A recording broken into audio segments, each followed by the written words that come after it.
I can say that one really large company a couple of years ago shared internal data with me about their field staff they're not willing to be public about, but where less than 1% of their field employees were women. So that gives you a sense. And the other data I've seen from international or national sources points it around somewhere between 3 and 10% of the construction industry is made up of women. I find that hard to believe in solar myself. And then when you look at things like the solar jobs census, it's typically hovering around 25 to 30% of the whole workforce is made up of women.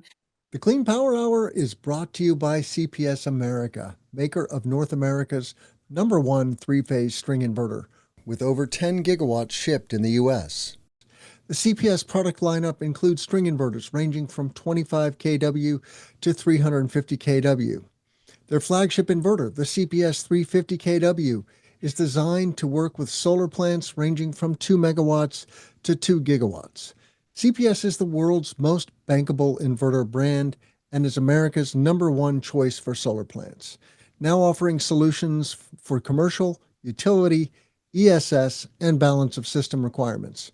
Go to chintpowersystems.com or call 855-584-7168 to find out more.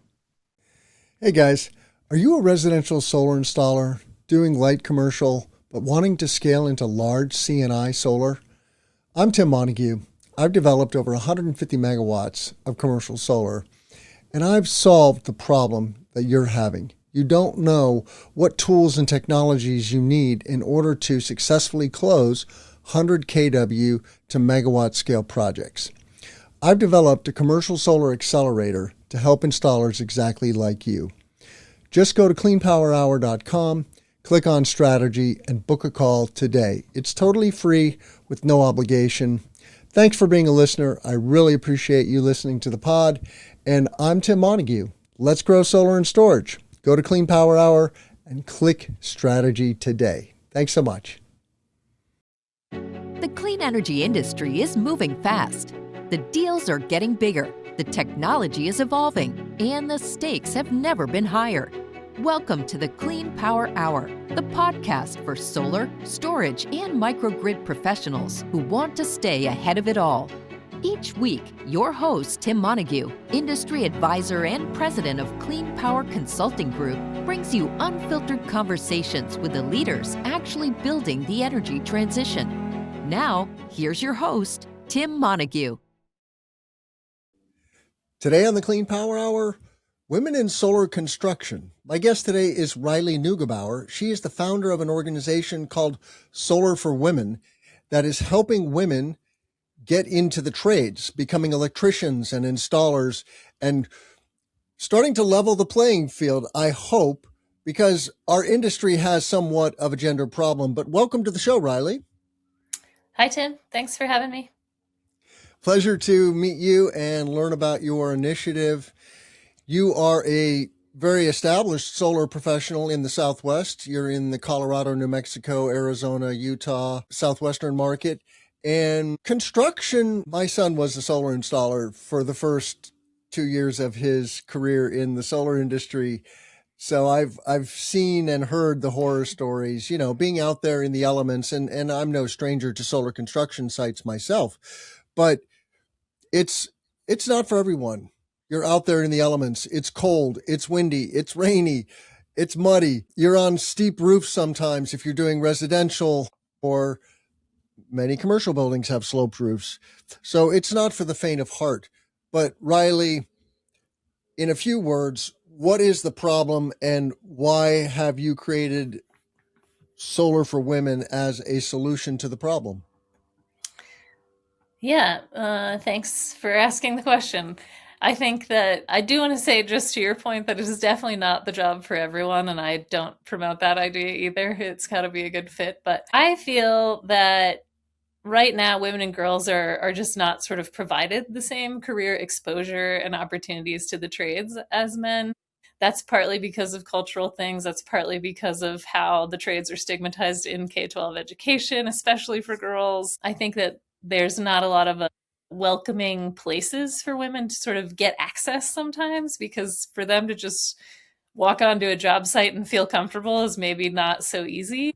And so we need sort of more access and inroads in that can be supportive and welcoming. And I think some of that comes from training and some of that comes from the employers themselves doing the work to sort of build more welcoming workplaces and putting in the effort to try to diversify in lots of ways. And then I think there's simple things around PPE and workplace culture, protective equipment that don't work well for women that could be worked on in the trades. And yeah, so I think for us, where we're trying to focus as a nonprofit is how do we start by sort of building more of a network of women in the solar trades and technical women kind of at the core of the organization, and then extending out from there, engage with other stakeholders, partners, funders, community colleges, other training entities, et cetera, just to kind of build a better network and a better place for women. And we also want to just sort of lift up the stories of women that are already out there in the trade so that it becomes more normalized, so helping celebrate that, and then do more around mentorship and then advocacy, data collection and advocacy work that will help sort of support more gender equity.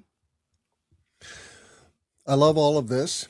And, what's present for me is that we have a trades problem in America as well, right? We need a million new electricians. A lot of electricians are aging out. They are considered the brain surgeons of the trades. There's a lot of math involved in being an electrician, for example. But so I think, our educational system is very skewed towards college until recently, right? With the rise of AI, people are starting to realize that, well, maybe a path towards job security is to go into the trades where robots will eventually take those jobs, but it's going to be a while. And, but, I just think back to my own high school years, and yeah, I had access to taking a wood shop and a small engine class and some exposure to the trades. But, I didn't have friends who were like on a career path to become tradespeople. It was not discussed. And so there's that also. But let's take a journey into the manifold problems that women face if they are interested. Let's just say they're from an early age, from the teenage years into the 20s. If they're interested in becoming a tradesperson, what are the barriers to entry for women? Yeah, I think when we're talking about sort of middle school to high school to college, there's a lot happening in that period. And some of the research I've seen points to the fact that girls actually perform equal to or better than boys on STEM type of classes and exams earlier on, like in middle school and even into high school. And then as they get into high school, that all starts to shift where they kind of drop off, and that lessens and sort of there's some analysis there, right, about what that means. And I think largely what that means, in my opinion, is we're socializing women to sort of step away from STEM a lot of the time. It's not seen as cool. It's not seen as the thing they should be pursuing, et cetera. And so I'm not a research expert on that, but it seems interesting that that's what's happening. And then by the time they get to college, right, they're pursuing another track. And so we see pretty low numbers, even on that more academic side around math, science, et cetera. I would say that the trades are kind of like a different thing, even where, yes, you do need to care about math and science if you're going to be in the trades, but it's almost this other track that's a little bit parallel where instead of just sitting at a desk or staring at a screen, you're engaging with the world actively with your hands in addition to having to do problem solving all the time. And so for people who engage with the world or have traits that lend themselves well to sort of working with their hands and being more active, it's a great fit. And I don't think that has to do with being sort of intelligent or not. And I think that's part of what has been stigmatized in K-12 education. So that's one barrier, is just like there's already this drop off for women on the sort of math science side. The trades aren't even on the table most of the time for them to pursue as an option. They don't see women in the field, right? Like if they go home and their parents have contractors over, like how often is that person going to be a woman? Hopefully that number is increasing, but over the last like 20 years, I feel like that number has not increased hardly at all from the very little data that's out there. And that's part of the problem, is we don't have good data. But it's just not common. And so they're not seeing it as a career path. and then they're not getting sort of like pushed into it in school really, or seeing their friends do it often. The summer camps they have exposure to maybe aren't the kind where you're out there like building stuff, although that has increased a lot more over time, which is great for girls. Yeah, so those are some of those early on barriers. And then from there, I think it's just like you get into some other career and then you decide you want to get into the trades, let's say.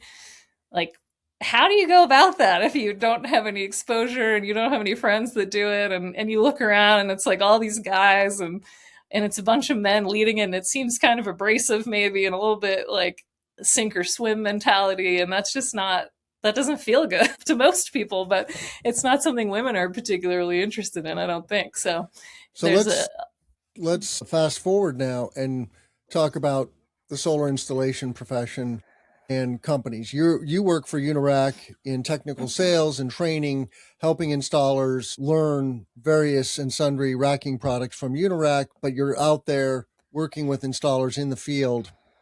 And so from a solar installation company perspective and from an industry perspective, what is going on with women in solar?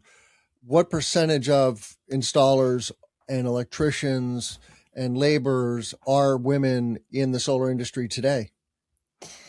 Yeah, and whatever I say is going to be sort of based on either anecdotal or my own experience, because there just isn't solid data on this. But I can say that one really large company a couple of years ago shared internal data with me about their field staff that was, they're not willing to be public about, but where less than 1% of their field employees were women. So that gives you a sense. And other data I've seen from international or national sources points at around somewhere between 3 and 10% of the construction industry is made up of women. I find that hard to believe in solar myself. And then when you look at things like the solar job census, it's typically hovering around 25 to 30% of the whole workforce is made up of women, but there's nothing really granular about like how much of that is HR versus marketing versus installers and electricians, because they have pretty broad categories that they group things into, and it's, you could be an administrator within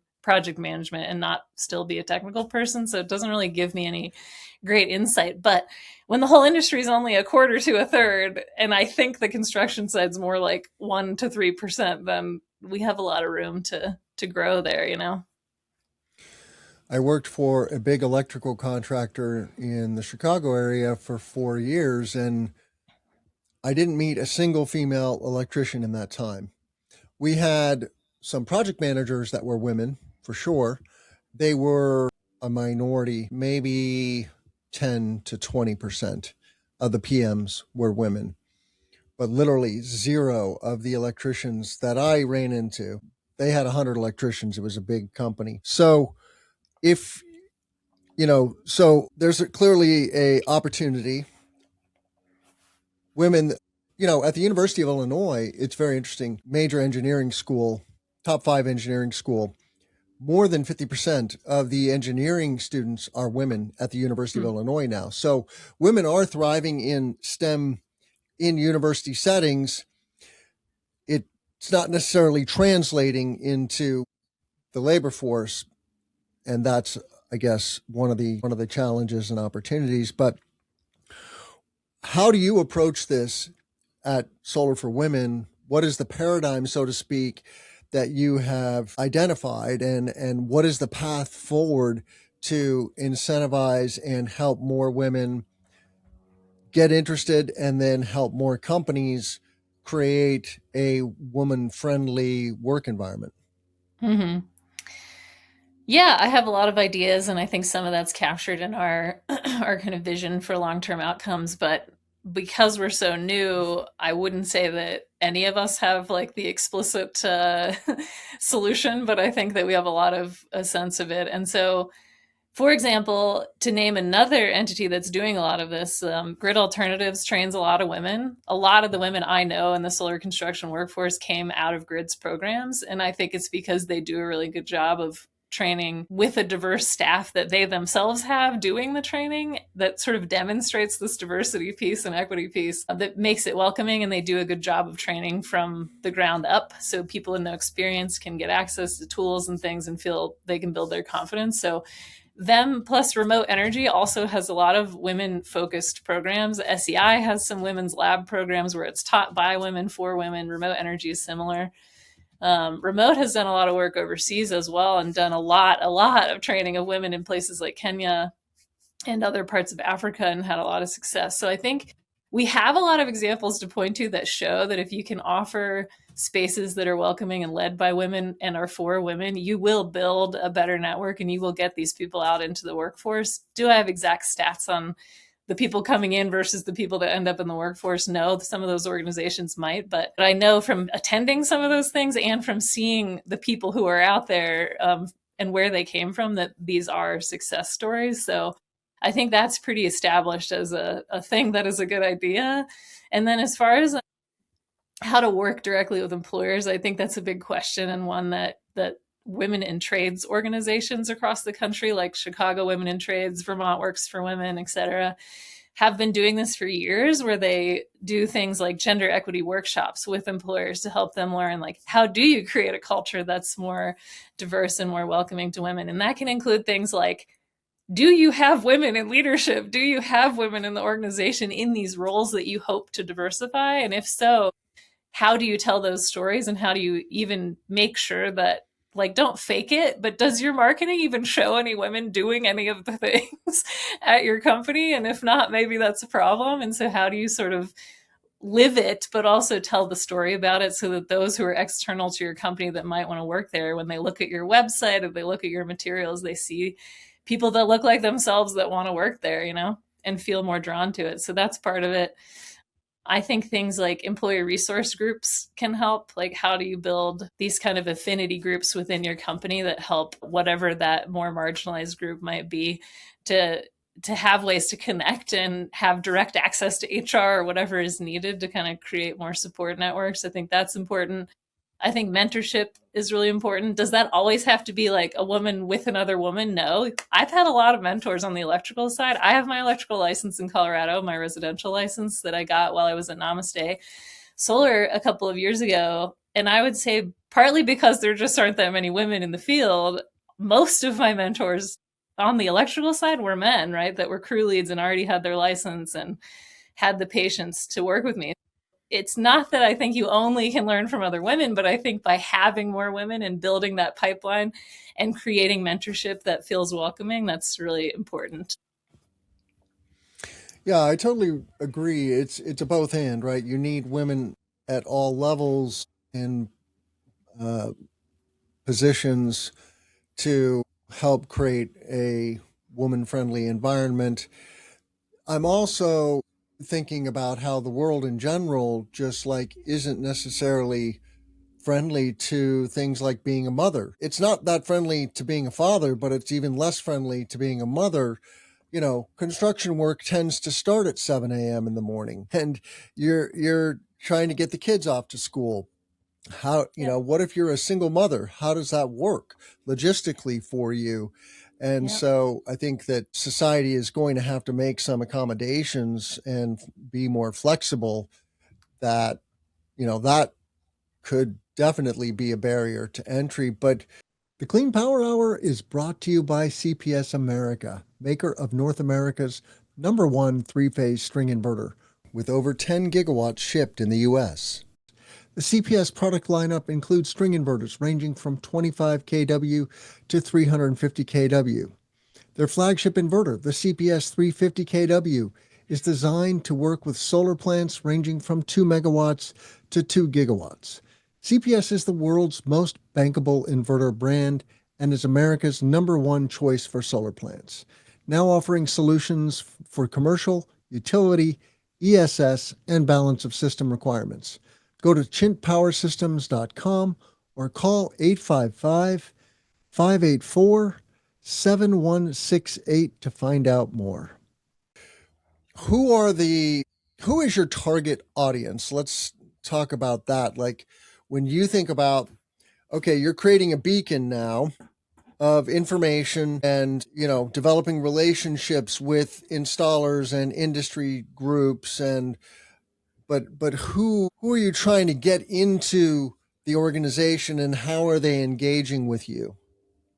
Yeah, it's a good question. I think obviously the primary audience right now is solar tradeswomen that are already out there in the field and working, or folks that would like to get into the solar trades and identify as women. And we're open to sort of non-binary and trans folks, of course, too. And so that's kind of a big core of it. But I would say extending past just the installers, electricians, et cetera, and those that want to be, we also are interested in that kind of next layer out of technical folks like project managers, designers, engineers that also want to find community with other peers that are in roles more like them and other more technical folks. So who identify as women, I think that's important. And then broader than that, right, we want to work with men and employers, right? Most of these employers are dominated by men who run them, all of it. HR folks are often women. So that's some of the group we've talked with our recruiters and talent folks who work for companies too.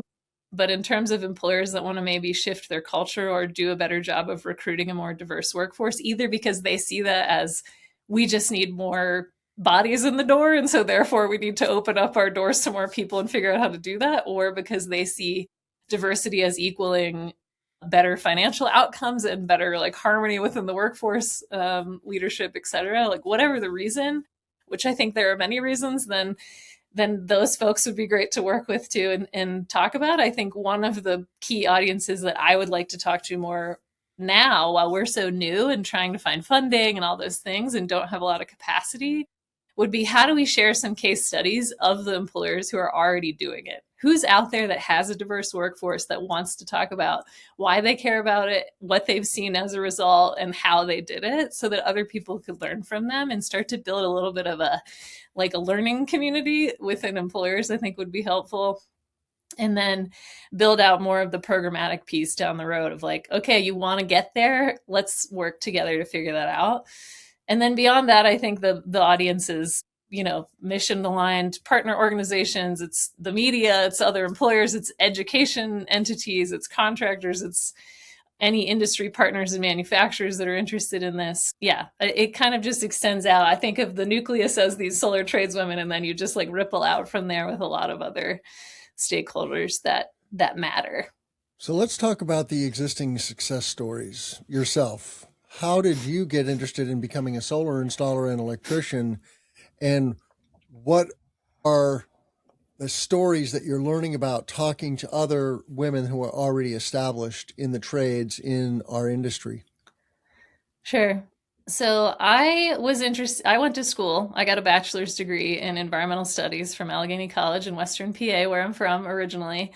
And through that, I graduated from there in 2004. And so that was back in the days of the startup of Energy Action Coalition, and a lot of work around climate was really starting to pop up amongst youth and college folks. And so I was pretty plugged into that and was an environmentalist. And so I had this desire to do work that was around change making in the environment and would do something about climate change and some of these big issues. So that was a real driver for me. And renewable energy caught my attention pretty early on, even in college. And so after college, I was doing community organizing work in the Northeast around getting out the vote for the environment and renewable energy campaigns on campuses themselves and working with students. So I kind of had this like interest and was on the outside of it a little bit, and then became a sustainability coordinator in higher education. I did that both at Skidmore College and American University, worked with students more, and there was interest in renewables there and doing work there. So I just kept learning more. I eventually realized like I'm the kind of person that really needs to sort of be engaged in the world in a different way with my hands and my mind, not just one and staring at a screen all day. And so my dad and my brother are both in the trades, so pretty familiar to me, coming from a rural place as well. So I started exploring the options, and solar just made the most sense. So I pursued a 1-year solar certificate at San Juan College in northern New Mexico back in 2007. And from there, it wasn't exactly a linear path, but I worked for a solar hot water installer for a year after that program, and then did some other nonprofit work, and then ended up out east doing farming for a long time. And then I came back to Colorado 6 years ago and got back into solar. And that was when it really kind of launched, because the industry was a little bit easier to get into then. So since then, I've pretty much been doing solar hands-on work for 4 years. And I didn't even know I could get my electrical license at first. I just wanted to do solar.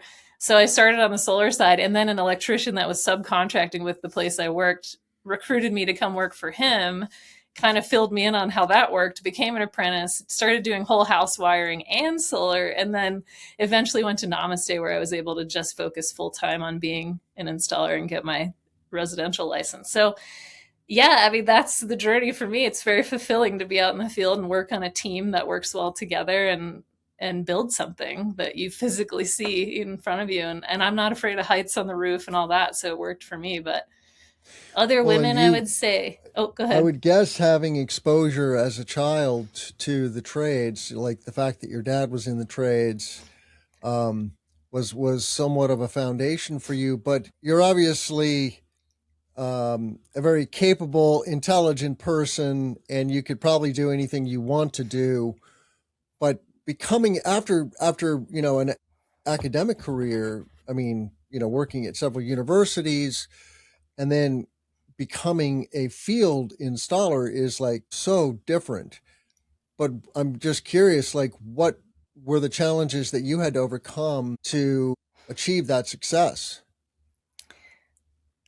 One of the things that's happened to me a lot is people kept trying to push me into the office work because they can see that I can do it, whether that's the site visits and then coming back and doing all the paperwork, or utility permitting and stuff. I did a lot of that early on. And then and it was based on a conversation where I wanted to be in the field, but they needed help with this other stuff. So I'll do the other stuff as long as I get to go out in the field, because I didn't have a lot of skill at the time. And I had to sort of fight for it. I had to continuously be like, can you stop making me do all of this so that I then don't have time to do this other stuff, while in the meantime you're hiring guys to come do the trades work right in front of me. So it caused some conflict there. And I had a boss at one point tell me that basically I had no natural ability and I can't figure anything out. And that was after working for him for probably like a year.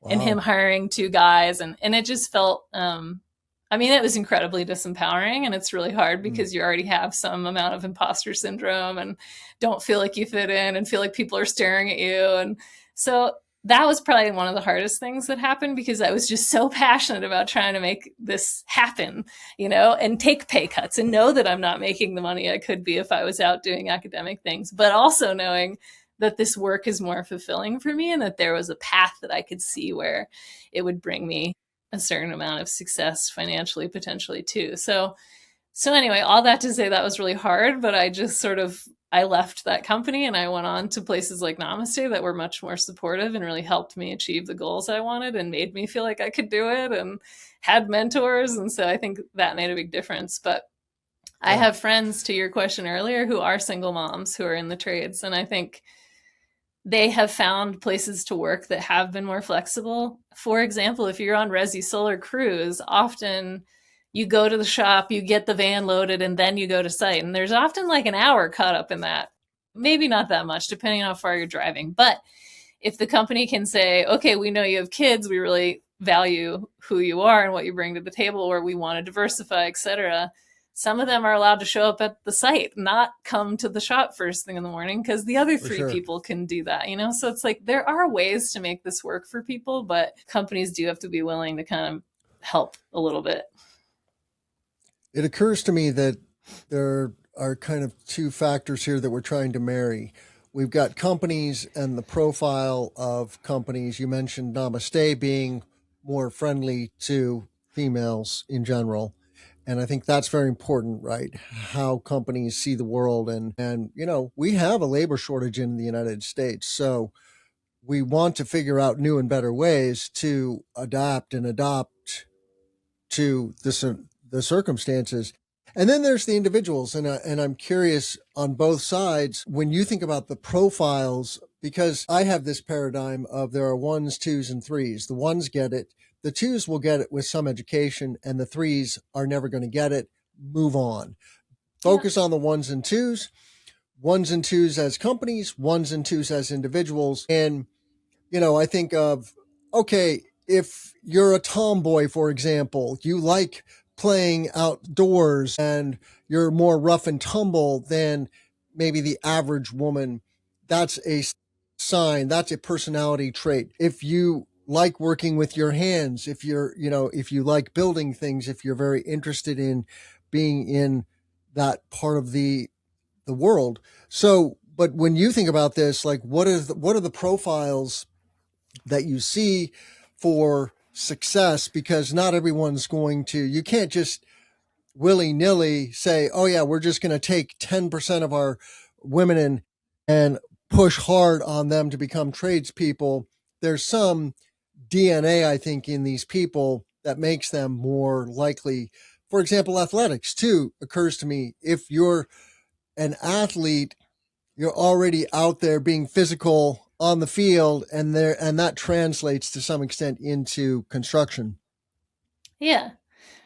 Yeah, that's interesting. I haven't really thought about it quite like this before, but I would say I'm hesitant to fully sort of stereotype people around certain things, but I would say, for example, I know cosmetologists that have gotten into the trades because they like working with their hands and they like, it's a fit for them. And so there's some really girly folks out there on social media and stuff that succeed in the trades because it's a fit for them. So I think that's a tough one to sort of navigate because I think it can be appealing to people for different reasons. But I would say being athletic and using your body, right? Like if you're someone who enjoys being outside a lot, if you're someone who likes working with your hands and likes working with your body in some way, I think athletics can be one marker that sort of points you in a direction for sure. Some trades, you're indoors a lot more of the time. So I think there are trades avenues for people that don't have to mean you're like up high and like in all the elements. But for solar, people like rock climbers are a great fit. I see a lot of rock climbers on the roof in solar that are guys, and I think that could apply to women too, because I know a ton of females that rock climb out here. There's a ton, and out east and elsewhere. So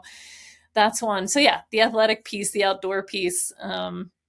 You got to have a little grit, right? You got to be able to sustain yourself through some tough conditions and some tough environments, whether that's mental or physical. Ideally, that wouldn't be the case, but it is the case in terms of the mental part. I think that there is a piece around sort of like active in the moment dynamic problem solving. Like if you do not thrive in that environment and you do not like that, that's tough because the trades are full of just times where you have to figure it out and it's not ideal and there's weird holes in the attic you got to get into and you got to figure out how to drill this hole or do this thing or pull this wire, and you got to be able to do stuff a lot of times and in different ways and work with your team and stuff. So I think that matters a lot too. I would also argue though that for entry level folks, there's plenty of jobs where you're learning, where it's not really that hard. You're just kind of out there like going through the motions and getting a lot of repetition, especially on the commercial or utility scale. They can give you some access at least to the industry that's not quite the same as residential solar. So I think there's different paths there too for different types of people. What else?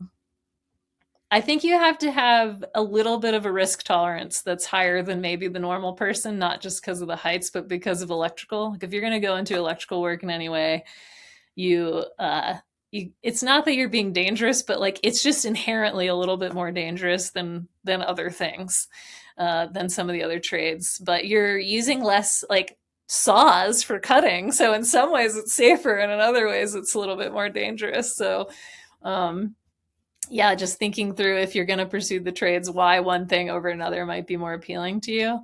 That's why I like the programs out there that give people the like 8 weeks where you do like 3 or 4 different trades and you kind of get to try different things and see what you like, because that I think makes a lot of sense for new folks. Yeah, I don't know. That's kind of a good list, but yeah, I would say otherwise I think girly people can do it, non-girly people can do it. Like it just depends on whether you enjoy work like that and you like to, if you're in solar, if you like being outside most of the time. So was there an aha moment for you when you realized that you needed to fulfill this mission? With a nonprofit, you mean? Yeah. Or just me? Yeah. Yeah. When my boss told me that thing that was really disempowering, I thought maybe I was going to give up on the whole thing for myself personally and just stop trying to be an electrician and all that. And so that was really hard for me. And I felt at the time like I didn't have much support. Like I didn't have people to talk to. I didn't have people to talk to that would understand, I guess, because they weren't in the trades. They weren't like me. They hadn't experienced this. So that put me into motion around, how do I find some other women in the trades so I can at least start having a little bit of a place to vent or commiserate. And that led to me creating a Facebook group. And this was probably 4.5 years ago now that I did that. And that group still exists. That was kind of the beginning of all this. We now have, I don't know, 100 or 200 people in that group. And it's mostly folks in the US. And they're either people who are in the trades in solar, used to be in the trades in solar, are technical trainers in solar, etc. It's like that kind of an audience. And so that's been super helpful, because then I found some of my friends I have now and other people that still help with Solar for Women things. And it gave me a community to talk to and to hear, like, how did you all overcome some of these things? And it's always a little bit different for everyone, but there's certainly some patterns there too. So I think that was the moment. So if you're listening to this and you want to get more involved in this, or in your organization, or just getting more women into the solar industry, what is your advice to company owners and managers and women who are looking for opportunity or career paths? How do they engage with either Solar for Women or this greater phenomenon of getting more women into the industry? Yeah. So if you want to stay in the loop with us about what we're up to, you can follow Solar for Women and or me on LinkedIn, is where I probably have the most sort of following right now. You can go to solarforwomen.com and sign up for our newsletter, which is on the bottom of the website. Pretty easy, just your name and your email. And we are doing a series of webinars right now. You could hop on those if you wanted to. They're free. Yeah, so those are some really easy ways. And we're on Facebook and Instagram as well under Solar for Women, so you can find us there. And then I would say give us some grace if you're asking for a lot of detailed information or something, because I have a full-time job and I'm doing this as the passion project on the side. We don't have a lot of money. We don't have any staff. It's all volunteer. So you can help us by donating money. You can help us by reaching out and sort of, just helping build the network now while we get some of our programs going. If you have a really good idea about something you think we should do, or you're a company that really wants to be, the shining star, definitely reach out and let me know. The industry is kind of in a weird place right now with hiring in general, so that makes it a little bit hard to have this conversation in this moment. But I think generally speaking, like, we want to have the long-term vision towards more diversity. So we want to find those folks. And then if you're a woman that's trying to get into the industry, I think there's actually a fair amount of resources you can join. We have a monthly tradeswomen call that's just for solar tradeswomen. So if you want to be added to the list for that, let me know. You can ask to be in the Facebook group, same, just for women who are sort of in the trades in solar. So those are aspects that are tied directly to that. And then if you're trying to get training, we don't have it yet. We hope to in the future, but you have options through Remote Energy, Grid Alternatives, SEI, places that can do and do offer sort of women-focused training. So check those resources out as well. Yeah, SEI is a great organization, also based in Colorado. And I think they have some training specifically for women now, right? Yep. Yeah, I attended their women's lab a couple years ago. It was great. Hey guys, are you a residential solar installer doing light commercial, but wanting to scale into large C&I solar? I'm Tim Montague. I've developed over 150 megawatts of commercial solar, and I've solved the problem that you're having. You don't know what tools and technologies you need in order to successfully close 100 kW to megawatt scale projects. I've developed a commercial solar accelerator to help installers exactly like you. Just go to cleanpowerhour.com, click on strategy, and book a call today. It's totally free with no obligation. Thanks for being a listener. I really appreciate you listening to the pod. And I'm Tim Montague. Let's grow solar and storage. Go to Clean Power Hour and click strategy today. Thanks so much. All right. Well, I want to thank Riley Neugebauer for coming on the show. Check out all of our content at cleanpowerhour.com. Tell a friend about the show. That's the single best thing you can do to help others find this content. There are millions of people that don't know about the Clean Power Hour. I know it's hard to believe, but it's true. So, and please come find me at a trade show. I travel to trade shows on a monthly basis. I'll be at both the shows in Chicago this year, the Intersolar Midwest, and then RE Plus Midwest. I'll be at ACP in Houston. I will, of course, be at the CPS event in Dallas if this drops before that. And with that, Riley, how else can our listeners find you? Yes, please look me up on Facebook, Instagram, LinkedIn. Those are probably the best avenues. And check out our website, solarforwomen.com. And I want to say thanks to Jenny Jerez for making this connection between Tim and I. I'm Tim Montague. Let's grow women in solar. Thanks so much. Thank you. The Clean Power Hour is brought to you by CPS America, maker of North America's #1 three-phase string inverter, with over 10 gigawatts shipped in the U.S.